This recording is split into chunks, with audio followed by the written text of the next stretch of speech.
like what Darvin Ham said in the press conference. He said, trust me on this one, right? We're going to get you on the bench, but you're going to get your light again. You're going to get your respect. Just trust me with this. And Westbrook has been humble.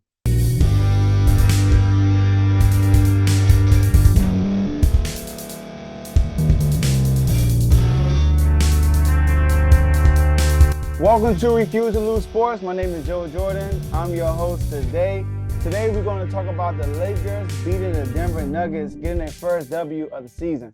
So that game, when I watched that game, you can tell that it felt like it was a playoff game for the Lakers. All right? You can tell they were pressing. You can tell that they were desperate. You can tell that they really wanted this first win, especially in front of their home crowd. So I turned the game on, watching it from the tip, and then early on, it didn't look too good for the Lakers. I mean, the Nuggets were firing on all cylinders. Michael Porter Jr., he didn't play the first time they played. He hit 2 threes, I believe, all right? And then you had Eric Gordon getting dunk after dunk after dunk. LeBron James in the first quarter was missing layup after layup. I mean, like easy layups, all right? And then I'm like, oh, man, it's looking bad for the Lakers. And then Westbrook comes in the game in the first quarter, and on his first possession, he drives to the basket, misses off the backboard very bad, gets the rebound, go back up. I think he got blocked in the transition bucket for the Nuggets. So I'm like, man, it looks bad right now for them. It looks bad.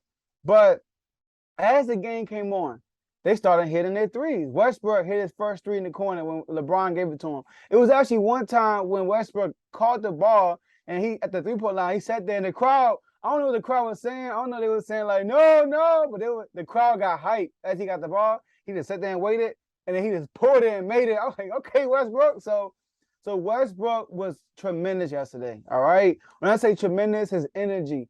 I think he's better with the second unit. I was telling J-Mo comes on the show. He actually won NBA Analyst of the Year for Refuse to Lose Sports last year. And I actually told him, I said, the Lakers will win more games, right? Hear me out. If you play Westbrook, AD, and LeBron at the same time with this team, right? Versus you take AD and LeBron out, or you say you take AD and LeBron, or you just take LeBron out and put Westbrook there, they'll probably win more games with Westbrook. Because one thing about Westbrook, not saying he's a better player than LeBron. LeBron is the type of player that needs a bunch of shooters around him, and with AD and Westbrook in the lineup, it closes up the paint. With Westbrook, he's just a dog. Like, he's just gonna come out and play hard. He gonna get his. He gonna get the triple doubles and everything. But with the triple doubles come with the hard work that he plays with, and that's why when Durant left, don't forget he was still making the playoffs. All right, so it's because that he plays hard. He can carry a team at least to the playoffs throughout the regular season. Because in the playoffs, everybody plays hard every game. In the regular season, everybody doesn't play hard every game. But one thing Westbrook does, he plays hard every game. So he's able to win these regular season games with bunch of role players. You know, so coming off the bench was perfect for him. I think it's perfect. I like what Darvin Ham said in the press conference. He said, trust me on this one, right? We're going to get you on the bench, but you're going to get your light again. You're going to get your respect. Just trust me with this. And Westbrook has been humble. And you got to realize one thing he has to do is admit when he's wrong. That's it. I mean, I think a player is responsible. I mean, you got to talk after every single game, right? You got to talk most likely before every single game, right? As long as it's not a back-to-back. You got to talk during practice. You got to talk to the media at the game. So the fans, and then the reason why the NBA does that, because it allows the fans to get an insight of what the players are thinking.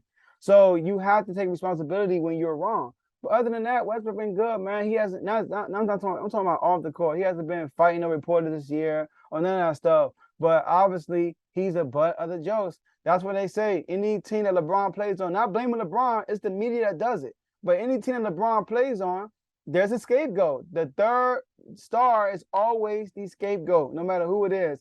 With Westbrook now, before Westbrook came was Kyle Kuzma, right? Before Kyle Kuzma came in Miami, in Cleveland, it was Kevin Love, right? In Miami, it was Chris Bosh. So that's just how it's going to be when you playing with a LeBron James team with other stars, all right? So, but the Lakers, they pulled it out. People are making fun of them, saying like they acting like it's a championship. Listen, you got to realize, number one, it's Darvin Ham's first career NBA head coach victory.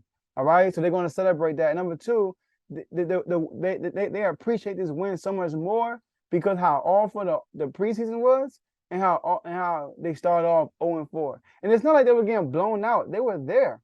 And this team actually looks a little better because of the defensive side. Now, offensively, I believe they were better last year because they had more shooters. But defensively, they are so much better this year. They have been in every ball game. Now, there were games like the Golden State Warriors game when they were down by 20, but then they came back. The Denver game, they was close the whole time, but then Denver blew the lead, and they extended the lead, but then they actually came back more so towards the end and made the score a little better.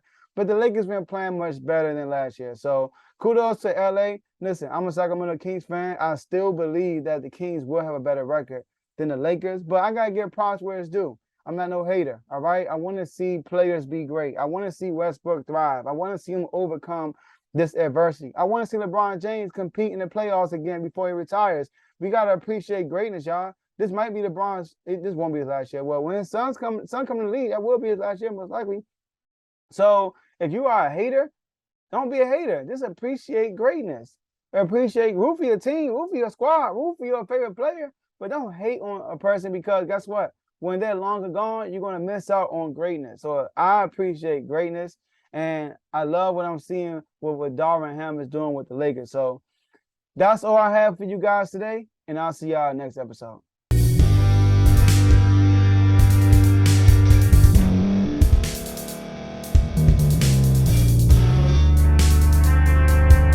Thank you for staying to the end. If you're watching this on YouTube, please like this video, subscribe, and also hit that notification button so you can be notified next time we put out a video. If you're listening on any podcast platform, subscribe and hit that notification button, y'all, so you can be notified we put out another podcast audio. And last but not least, hit that share button. No matter what you're listening to or watching it, hit that share button and send it to somebody that you know that would love to watch this episode you just listened to. So once again, thank you for staying to the end, and we'll see y'all in the next episode.